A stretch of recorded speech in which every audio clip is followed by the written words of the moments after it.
Let's talk about Courtney since she just handed the mic to you, Coach. I mentioned to her how she kind of played a different role in her first 3 years, but now, she's getting so much playing time in a much bigger role. Yeah. How important is what she did tonight and what she continues to do during the season? I don't want to overstate it, but I think Courtney Thomas's career is what we should really allow players to have in college. As a freshman, didn't play much.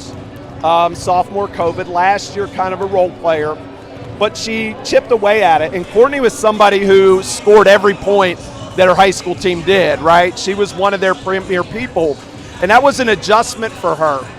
What some of our freshmen are doing this year is not normal. And Courtney just hung in there. I think her approach has really evolved, and she really enjoys her teammates in basketball.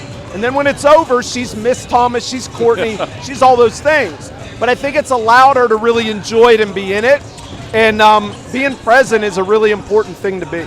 And she said how exciting it is this year to have so many new players. Yeah. Where, you had some really good players, but it was the same, not the same roster, but, not as many different players, Coach, year after year. This year, so many new players come in. And it keeps things interesting, I guess, right? That's the way to say it. It's interesting. And they've done a wonderful job of embracing them. We say every year is a one-year team, and we don't really have seniors or freshmen in our mindset, but it's up to the players to do that.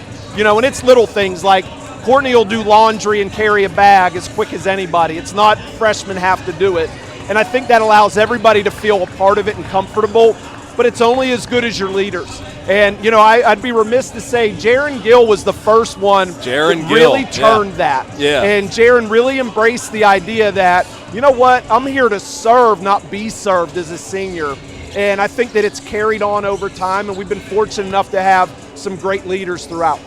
Scoring-wise, Christian had her best game of the season. I know she's been dealing with injuries. Career too, yeah.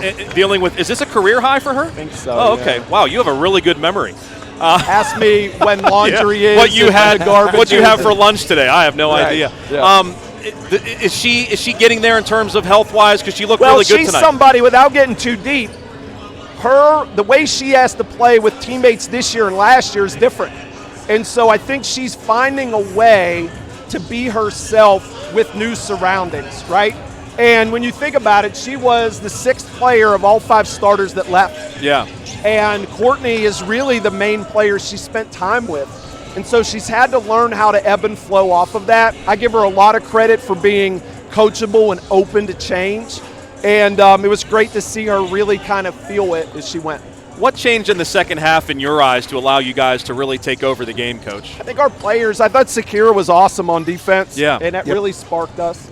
And then the rest of them really kind of started talking and solving and doing stuff. That's an offensively talented team, and we were able to make it difficult on them.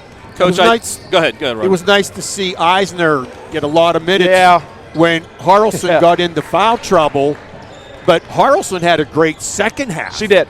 Yeah, and we think of them as one entity. Joy and Sakira and Corinne are all kind of one, and they all have different strengths and complements. And Corinne did really, really well. And again, we say it, Corinne didn't play this much in high school. That was a loaded high school team.